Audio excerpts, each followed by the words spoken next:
Assalamualaikum warahmatullahi wabarakatuh. Perkenalkan, nama saya Dedi Suprianto SSTPI. Saya adalah calon guru penggerak Angkatan ke-6 Kabupaten Sumbawa, Provinsi Nusa Tenggara Barat. Pada kegiatan kali ini, saya akan melakukan demonstrasi kontekstual modul 3.1 tentang pengambilan keputusan berbasis nilai-nilai kebajikan sebagai pemimpin. Adapun kegiatan ini saya lakukan dengan cara melakukan wawancara terhadap beberapa kepala sekolah yang berada di wilayah saya. Selamat menyaksikan. Berbagi untuk negeri demi bakti pada Ibu Pertiwi.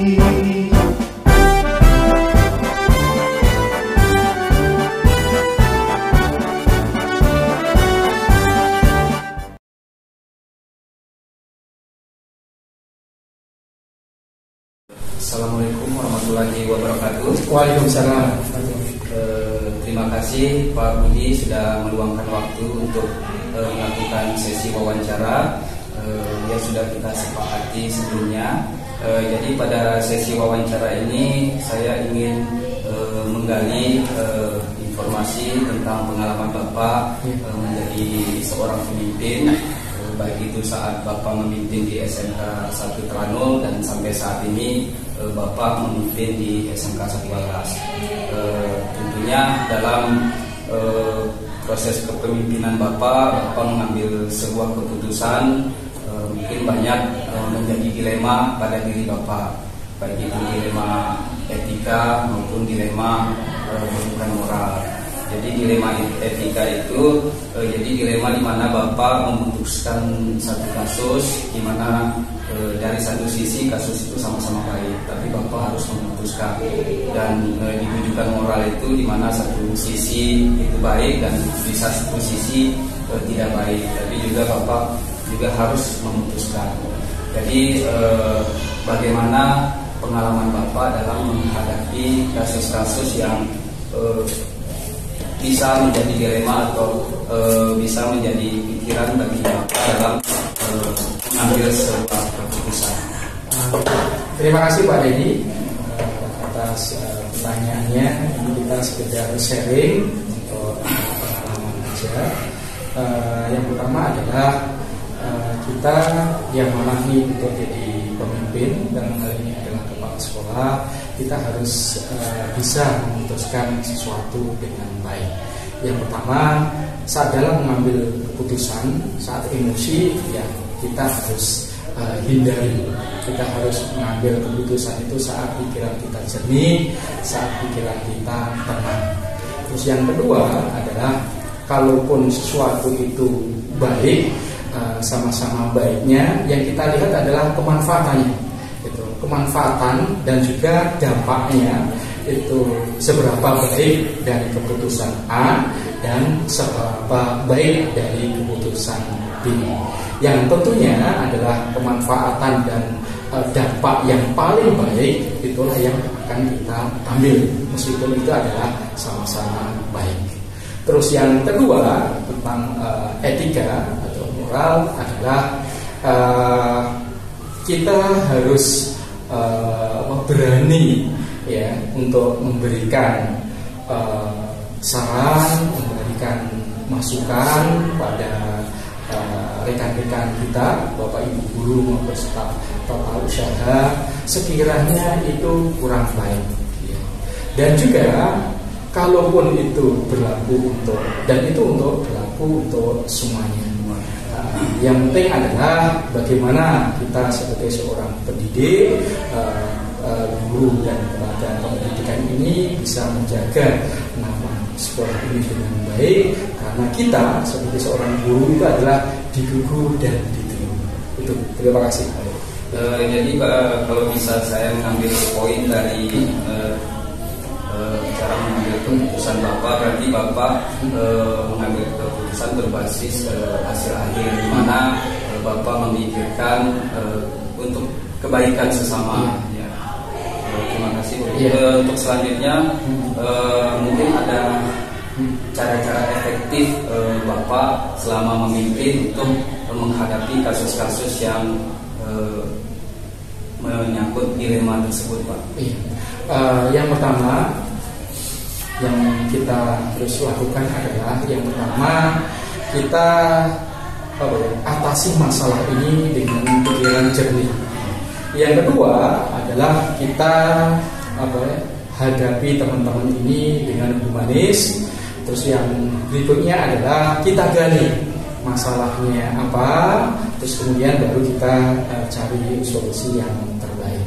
Terus yang berikutnya adalah kalaupun sekiranya masalah ini agak berat, agak kompleks, tentunya kita minta bantuan pada Allah SWT untuk kita sholat hajat. Semoga kita dimudahkan dalam mengambil keputusan yang tepat, dan semoga rekan-rekan kita juga bisa menerima kita, yaitu saran masukan kita secara baik juga. Baik, Pak Budi. Terus selanjutnya mungkin selama Bapak mengambil keputusan, mungkin ada tantangan terberat yang Bapak hadapi. Mungkin seperti apa, Pak, tantangan terberat Bapak mengambil sebuah keputusan yang bisa menjadi dilema pada saat Bapak mengambil keputusan? Ya, jadinya tantangan terberatnya itu adalah kita harus melakukan sesuatu itu secara prosedur. Yang kedua, kita harus memikirkan bahwa dampaknya itu seperti apa. Ya. Artinya bahwa seorang pemimpin itu harus dituntut harus berani juga untuk mengambil keputusan yang tepat. Terus yang kedua, kita harus melakukannya itu harus secara prosedur. Kita lengkapi aturan mainnya, dokumennya, terus kemudian kita lihat jumlah jenisnya, terus kemudian yang ketiga tidak ada salahnya adalah kita berkonsultasi baik kepada pimpinan kita, ini adalah ACD atau pengawas atau rekan-rekan kepala sekolah yang lain. Kalaupun kita mengambil keputusan seperti ini seperti apa, boleh atau tidak. Seperti itu ya, yang intinya adalah kita harus berani ambil keputusan dan kita harus siapkan semuanya bahwa sesuai dengan prosedur aturan main yang jelas. Ya, terima kasih. Berarti tadi dalam Bapak mengambil keputusan walaupun terasa berat, ya harus sesuai prosedur dan aturan main, dan tetap berkoordinasi dengan pimpinan di atas. Ya. Baik, Pak. Selama Bapak mengambil keputusan, apakah ada Bapak memerlukan waktu-waktu tertentu atau membuat jadwal, atau sebelum memutuskan Bapak merenung dulu tentang keputusan tersebut, atau memang Bapak memutuskan itu dalam keadaan spontan, misalnya ada masalah langsung diselesaikan dengan spontan? Yang pertama, saat kita mengambil keputusan itu adalah kalaupun sesuatu yang butuh cepat, kita harus putuskan dengan cepat. Tapi kalaupun sesuatu itu agak berat, ya saya harus berpikir, kemudian merenung, kemudian tidak lupa kita ada sholat hajat. Terus yang berikutnya adalah berdiskusi dengan rekan-rekan yang ada di sekolah ini, baik wakil kepala sekolah, guru senior, kasubat, bendahara, bapak ibu guru atau TU. Bagaimana kalaupun ini saya ambil keputusan seperti ini? Artinya saran masukan dari rekan-rekan itu sangat berarti untuk saya, sekaligus saya bisa memilah mana yang harus saya lakukan secara baik dan tepat. Baik, berikutnya mungkin ada faktor-faktor yang mendukung dalam mempermudah Bapak mengambil keputusan. Jadi faktor-faktor internal di sekolah atau apa yang mempermudah Bapak atau mendukung Bapak dalam mengambil suatu keputusan yang menjadi dilema, Pak. Jadinya keputusan yang saya ambil tentunya itu saya harus bermusyawarah atau berdiskusi dengan rekan-rekan sesuai dengan tupoksi masing-masing. Itulah yang mendasar. Nah, di samping itu juga saya harus mengambil keputusan itu harus bukan cuma berdasarkan pikiran, tapi kita harus berdasarkan hati nurani juga. Karena beberapa kebijakan yang kita ambil ini kembali ke hati nurani. Yang tujuan utama adalah bagaimana kegiatan di sekolah ini, kondusivitas di sekolah ini bisa berjalan dengan baik, anak-anak bisa belajar dengan baik, bapak ibu guru mengajar dengan baik, rekan-rekan yang ada di lingkungan sekolah ini bisa nyaman dan senang gitu. Untuk yang terakhir ini apa yang bisa dipetik dalam pengambilan keputusan yang menjadi dilema bagi seorang pemimpin, Pak. Jadi dalam pengambilan keputusan itu dari awal kan kita sudah Bapak menjelaskan tentang pengalaman Bapak dalam mengambil keputusan, apa yang bisa dipetik atau kami petik nantinya sebagai pembelajaran bagi kami dalam menentukan atau mengambil suatu keputusan yang menjadi dilema, Pak. Yang menjadi dilema kadang di satu sisi aturan baru tidak membolehkan, sedangkan aturan yang lama membolehkan. Nah, kita berat juga menyampaikan pada rekan-rekan bahwa sekarang ini berdasar aturan baru tidak boleh, misalkan seperti konsumsi di kegiatan proses belajar mengajar. Di satu sisi kegiatan penilaian, misalkan nanti ujian tengah semester itu selalu ada konsumsinya. Nah, artinya tidak mungkin saya langsung cut, tidak boleh ada konsumsi. Yang saya lakukan adalah bagaimana konsumsi ini bisa digantikan dari uang OP untuk bisa menggantikan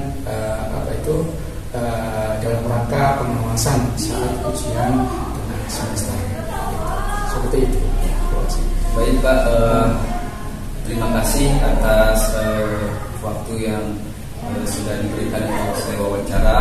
Jadi pengalaman Bapak yang sangat berharga ini kami jadikan sebagai pedoman kami untuk kedepannya apabila kami diberi amanah untuk menjadi pemimpin dan mengambil suatu keputusan yang nantinya pasti akan menjadi dilema. Terima kasih terima kasih banyak Pak Budi atas waktunya. Terima kasih. Assalamualaikum warahmatullahi wabarakatuh. Waalaikumsalam warahmatullahi wabarakatuh. Semoga sukses.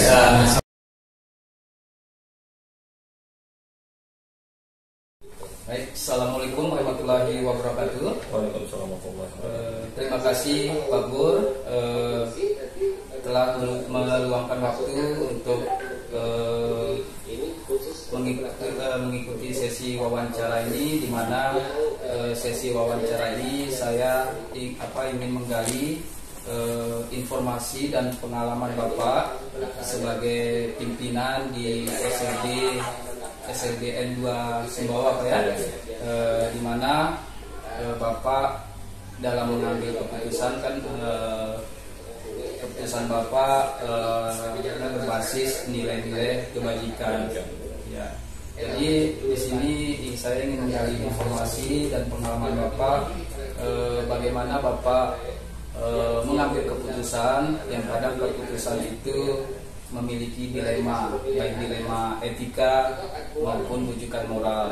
Dilema etika ini dilema di mana Bapak harus memutuskan suatu kasus di mana satu sisi di pihak satu ini tidak benar, di satu sisi juga benar, Pak. Jadi mungkin Bapak pernah mengalami dilema atau Bapak menangani suatu kasus di mana di satu sisi ini benar dan di satu sisi tidak benar atau tidak baik. Mungkin Bapak punya pengalaman dalam menghadapi kasus-kasus yang kadang menjadi dilema bagi Bapak? Mungkin bisa Bapak ceritakan, Pak. Silakan.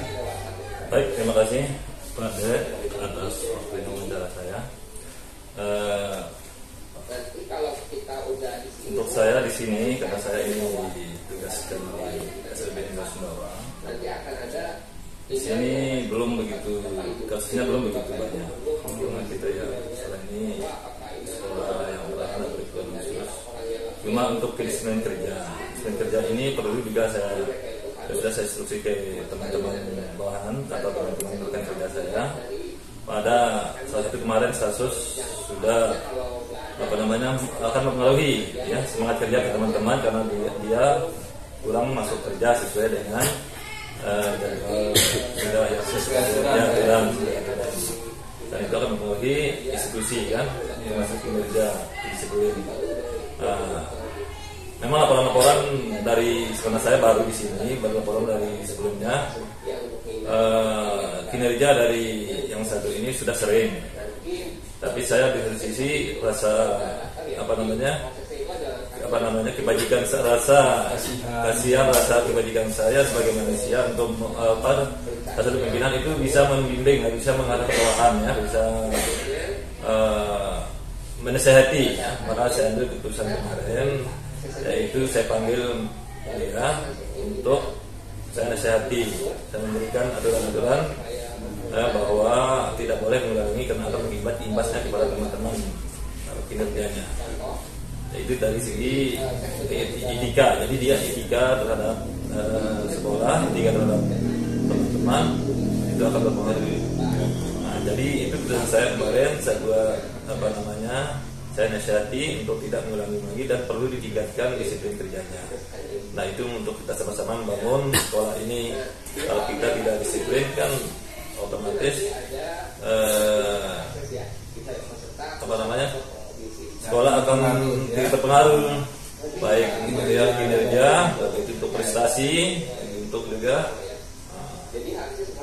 itu yang dari kasus di gurunya ya. Ya, berarti Bapak dalam mengambil keputusan itu kan berarti berbasis aturan yang berlaku. Ya. Tapi tidak lepas juga dari dasar kemanusiaan ya, rasa kemanusiaan, rasa kepemimpinan itu tidak teman-teman kita kepemimpinan itu bisa mengambil suatu keputusan berdasarkan otoritasnya ya, hak wewenangnya.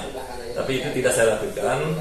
Walaupun saya dengar laporan dari pihak-pihak lainnya untuk mengarahkan untuk melakukan pemecatan, tapi rasa moral saya terhadap pimpinan terhadap bawahan itu harus ada pembinaan. Nah, jadi itu Pak, itu yang pada kasus-kasus yang betul-betul membuat dilema. Tentang dilema saya sebenarnya oleh jiwa itu kan. Dari satu sisi masukan dari yang lain untuk dilakukan pemecatan, di sisi lain saya baru bertugas ini harus melakukan pembinaan dulu untuk menyelami ya pribadi rekan kerja. Jadi dalam menangani kasus tersebut dan Bapak mengambil keputusan, apakah Bapak memiliki cara-cara tertentu atau cara efektif seperti kasus tadi Pak? Apakah bagaimana caranya, prosesnya Bapak mengambil keputusan tersebut yang tentunya pasti menjadi dilema bagi Bapak saat mengambil keputusan? Ya. Jadi cara saya untuk mengambil keputusan itu saya cenderung ke kemanusiaannya dulu. Jadi yang melakukan suatu kasus pelaku ya gitu ya, itu secara kemanusiaan beliau kita panggil dulu. Kita panggil itu secara dari secara pribadi ya, bukan mentang-mentang misalnya langsung tindak di tempat. Misalnya saya komunikasi dengan baik, kita panggil, kita duduk bersama dan beri nasihat tentang apa kasus yang dibuat itu dan tidak mengulangi kembali. Dan buat perjanjian tertulis, ada sanksi tertulisnya juga kalau mengulangi kembali lebih parah lagi baru melakukan proses pemecatan. Itu sudah dibuat di berita tertulis di tanggal materai itu. Jadi dibuatkan suatu apa namanya surat pernyataan. Surat pernyataan. Tidak mulai lagi karena itu imbas kepada teman-teman atau yang lain. Dalam mengambil keputusan tersebut, apa tantangan terbesar yang Bapak hadapi dalam mengambil suatu keputusan yang kadang menjadi dilema? Tantangannya begini, seandainya saya pecat gitu ya, karena itu dilema karena kalau kita pecat otomatis sumber pencahariannya akan terganggu. Artinya imbasnya mungkin dia di luar sana mungkin akan jauh imbasnya, dan juga rasa bencinya mungkin terhadap soal pembinaan. Makanya selagi bisa kita bina, kita akan bina. Kecuali sudah belum kita bina sama sekali, terus kita tidak boleh, tidak baik, itu tidak ada kebajikan di situ. Karena kita sebagai manusia harus memperhatikan itu. Tapi tantangan terbesarnya tadi Bapak memikirkan lebih jauh ya untuk dampak dari pemecatan keputusan. Kalau dia terima, kalau dia tidak terima kan, mungkin dia bisa dendam sama saya gitu ya. Dampaknya akan lebih lebar lagi. Lebih lebar. Bisa juga dengan pribadi, bisa juga dengan keluarga saya kan gitu. Jadi kita sebagai manusia, apalagi sebagai pimpinan, harus bijak ya kita ambil keputusan suatu permasalahan, kecuali itu sudah tidak bisa kita terpaksa untuk Baik Pak, saat Bapak mengambil keputusan tersebut atau mengambil suatu tindakan, apakah Bapak memerlukan waktu khusus atau membuat jadwal atau membuat sejenis waktu untuk menyelesaikan, atau sebelum memutuskan Bapak memerlukan waktu untuk merenung dulu, memikirkan dampaknya, atau Bapak saat menyelesaikan kasus, misalnya kasus itu terjadi, langsung spontan Bapak mengambil keputusan? Ya. Pengalaman Bapak terhadap kasus itu kemarin sudah berapa sih, cuma tetap sih kita, karena saya di lembaga, tetap saya terima masukan-masukan ya. Tetap terima dari masukan dari teman-teman, cuma tetap pengambil keputusannya di saya. Nah, selaku pimpinan itu tetap kita pikirkan. Jadi tidak spontanitas dari perusahaan itu, saya tampung dulu semua masukan-masukan. Berarti harus Bapak mencari informasi dulu. Ada yang negatif, ada yang positif.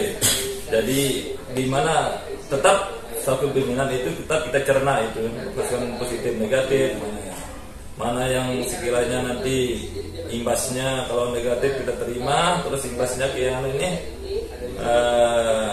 terhadap putusan itu batal. Jadi itu namanya secara tetap menerima masukan, tetap juga dari dari pengetahuan yang kita dapat itu bisa kita jadikan panduan dari pelatihan mungkin kita terima dari waktu penerimaan ilmu. Nah, itu sih namanya. Berarti Bapak tidak terjadwal, cuma tetap berarti tidak secara spontan ya. Jadi Bapak mengambil informasi dari pihak lain supaya data yang didapat divalid, dan didukung juga dengan teknik-teknik yang sudah Bapak dapatkan di pelatihan dalam mengambil keputusan. Ya betul, karena itu semua kasus-kasus yang dilema itu kan masuk ke kasus dilema, kan menyangkut hak hidup orang. Kecuali kasus-kasus yang sekiranya spontanitas atau bisa kita selesaikan langsung. Misalnya salah melakukan, anak-anak salah tergantung kasus permasalahan di sekolah. Baik, terus selanjutnya Pak, apakah ada faktor-faktor yang mendukung atau mempermudah Bapak dalam mengambil suatu keputusan? Misalnya dukungan dari lingkungan kerja atau rekan kerja, mungkin ada yang sangat membantu Bapak dalam mengambil sebuah keputusan. Ya, jadi yang bisa tetap sih kita lari dari ke analisa kita, analisis dengan baik buruknya suatu keputusan itu. Jadi tetap bantuan cuma Allah ya, kita minta bantuan Allah Subhanahu wa taala. Itu wajib, itu hukumnya kita minta yang terbaik ya atas keputusan itu. Ya tetap dari teman-teman dengan kerja juga penting ya, karena untuk kenyamanan kerja ya, untuk kelangsungan kita bekerja dan institusi ya. Nama baik sekolah juga itu. Berarti Bapak juga dalam mengambil keputusan dan mengambil menyerahkan diri ya kepada terus dukungan dari rekan-rekan kerja juga banyak ya. Tidak serta-merta saya keputusan itu dari saya, cuma tetap dan mana masukan ya pendapat karena itu imbasnya untuk yang umum kan. Jadi keputusan itu sosial pribadi, nah ini institusi baru kita tetap kita minta kepada rekan kerja ya, bahwa teman-teman kerja. Cuma tetap keputusan itu larinya ke pimpinan yang memutuskan pimpinan. Baik Pak, untuk pertanyaan terakhir, pelajaran apa yang bisa dipetik atau nantinya saya bisa menjadi panduan saya dalam mengambil keputusan yang kadang menjadi dilema Pak? Ya. Mungkin bisa ada masukan atau apa yang bisa dipetik dari pengambilan keputusan tersebut. Ya, terima kasih. Untuk bisa jadi yang bisa dipetik dari suatu permasalahan itu bisa apa kata hati nurani ya. Jadi lari ke hati nurani. Kenapa lagi kasus-kasus kita selesaikan kasus-kasus yang dilema ya. Karena itu menyangkut ke jiwa, ke hati manusia, kebajikan. Jadi itu membawa kita tidak begitu gegabah ya. Jadi ada rasa perikemanusiaannya juga, rasa hati empati ya, dan juga ada stressingnya juga di situ dari kasus-kasus itu. Artinya tidak mengulang kembali dulu. Berarti ada jadi rasa penekanan mengikuti aturan.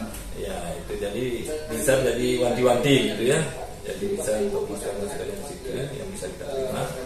Jadi kita juga bisa berhati-hati melakukan sesuatu.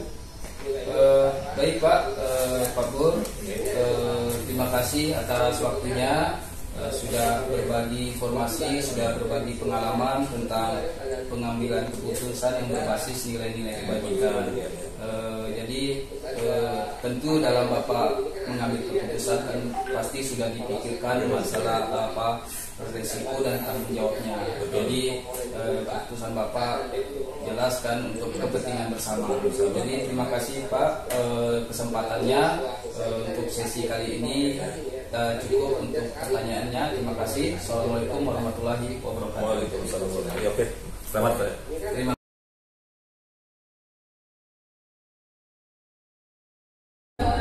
Assalamualaikum warahmatullahi wabarakatuh. Salam warahmatullahi wabarakatuh. Selamat pagi Pak Ulul.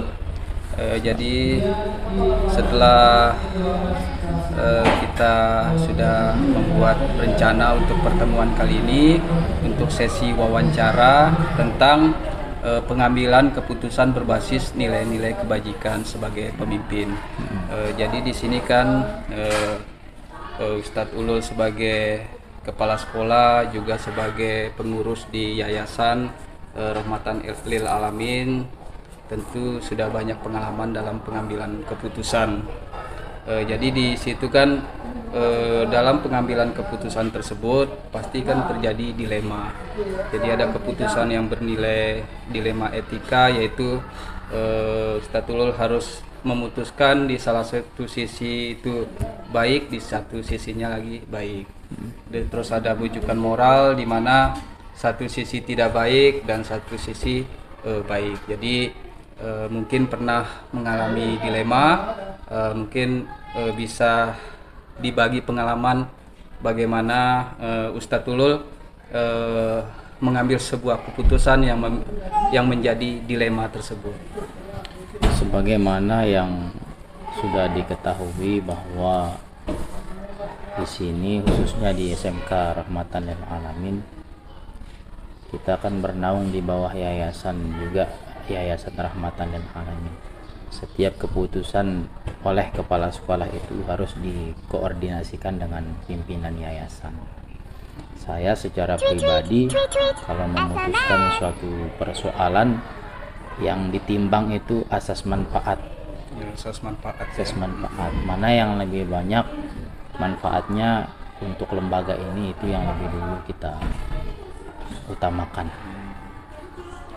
Jadi kalau bisa saya tarik poinnya, berarti dalam pengambilan keputusan yang dilihat adalah berbasis hasil akhir, di mana keputusan tersebut memberi manfaat bagi semua ya. Baik. Terus dalam pengambilan keputusan tersebut, apakah Ustadz Tulul mempunyai trik atau cara yang efektif yang biasanya dipakai untuk mengambil sebuah keputusan? Kita lebih ke konsolidasi sih, ke pimpinan dulu, konsolidasi, melakukan penguatan ke dalam, adakan musyawarah, meminta pendapat ke beberapa rekan guru, kemudian kita timbang bersama-sama, lalu kita hasilkan sebuah keputusan.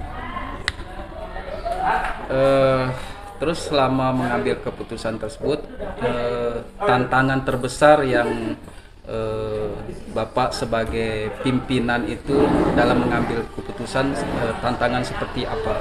Biasanya yang paling berurusan atau bersinggungan dengan anggaran, Keuangan. Itu yang paling sering menimbulkan persoalan. Ketika tidak ada duitnya, ya tidak ada suara. Ya, berarti yang menjadi kendala kan di keuangan ya, yang berkaitan dengan anggaran ya. Ya, secara teknis rata-rata semua bisa diatasi.